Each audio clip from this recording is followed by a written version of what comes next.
मित्रों नमस्कार, मैं मयंक त्रिपाठी नवज्ञान ज्योतिष चैनल पर आप सभी दर्शकों का हार्दिक स्वागत करता हूं।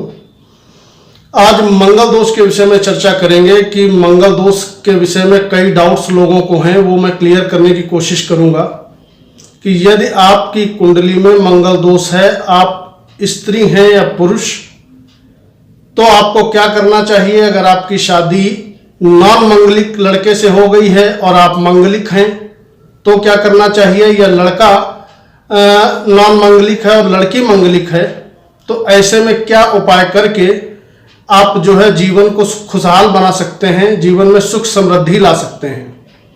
इसके अलावा मांगलिक लड़के या मांगलिक लड़की की शादी की उम्र क्या होती है, विवाह कब होता है, इसके साथ साथ यह भी जानकारी देने का मैं प्रयत्न करूंगा कि मांगलिक दोष कब खत्म होता है। तो सबसे पहली चीज आप ये समझ लीजिए कि यदि आपकी कुंडली मांगलिक की है, यानी कि आप मंगली हैं बाय बर्थ, तो आप कोशिश तो ये करें कि मांगलिक लड़के से ही विवाह करें तो बेहतर है। किंतु आज भी दुनिया में 70-75% लोग ऐसे हैं जिनके पास कुंडली नहीं है। तो ऐसे में आप उपाय क्या करेंगे, कैसे जानेंगे कि आप मांगलिक हैं। यदि आपके पार्टनर के क्रोध बहुत ज्यादा आता है, खास करके नोट करिएगा मंगलवार के दिन, तो आप समझ जाइए आपका लाइफ पार्टनर कहीं ना कहीं मांगलिक है, अगर आपके पास कुंडली नहीं है तो। दूसरी चीज, आपके पार्टनर के अंदर ऊर्जा अद्भुत होगी, यानी एनर्जी लेवल सामने वाले का बहुत ज्यादा होगा। पत्नी से या पति से उसकी अनबन रहेगी, यह मांगलिक होने के लक्षण हैं। तो ऐसे में आप उपाय क्या करेंगी, तो उपाय आप सुन लीजिए कि यदि आप स्त्री हैं तो आपको चाहिए जीवन पर्यंत आपको गुरुवार का व्रत रखना चाहिए, यह सर्वोत्तम उपाय है। और यदि हो सके तो प्रतिदिन ओम ग्राम ग्रीम ग्रोम सह गुरुवे नमः इस मंत्र का आप जप करें।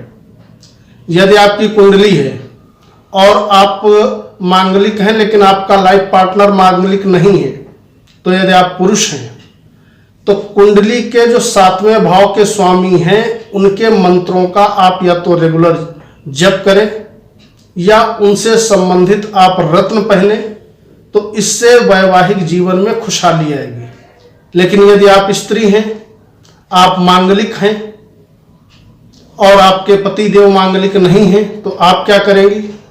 तो आपके लिए तो सर्वोत्तम उपाय है, यदि कुंडली नहीं है तो गुरु की शरण में जाइए, लेकिन अगर कुंडली है तो आप अपने सप्तमेश को मजबूत करिए, यानी कि आपके कुंडली में जो 7वें घर का स्वामी है उसके आप मंत्रों का रेगुलरिटी से यदि आप जप करती हैं तो आपको जीवन में खुशहाली मिलने लगेगी। और यदि आप सप्तमेश को मजबूत कर ले गई तो इसका असर आपको 1 हफ्ता से 10 दिन के अंदर अंदर दिखने लगेगा। अब तीसरी बात मैं कर लेता हूं कि मांगलिक व्यक्तियों की शादी कब होती है। तो मांगलिक यदि आप हैं, लड़का हैं या लड़की हैं, तो शादी आपकी 28 वर्ष के बाद ही होगी। अब कुछ लोग एक भ्रांति और फैला रहे हैं कि मांगलिक दोष 28 साल के बाद समाप्त हो जाता है, जो कि पूर्णतः गलत है। जो दोष आप लेके जन्मे हैं वह दोष लाइफ में कभी भी समाप्त नहीं होता है। वह जो दोष तभी एक्टिव होता है जब उस ग्रह की महादशा या अंतर्दशा आ जाए। यानी कि यदि मैं मांगलिक हूं तो मंगल दोष का जो इफेक्ट है, जो प्रभाव है, सबसे ज्यादा हमारे ऊपर तभी दिखाई पड़ेगा जब मंगल की महादशा आ जाए या अंतर्दशा आ जाए।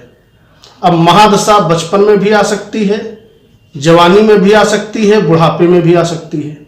तो कोई भी दोष खत्म नहीं होता है। जब उस ग्रह की दशा महादशा चली जाती है तो इफेक्ट हमें कम दिखाई पड़ता है, और जब उनकी ग्रह की दशा या अंतर्दशा आ जाती है तो वह दोष एक्टिव हो जाता है। तो उम्मीद है आपको सारे सवालों के जवाब मिल गए होंगे।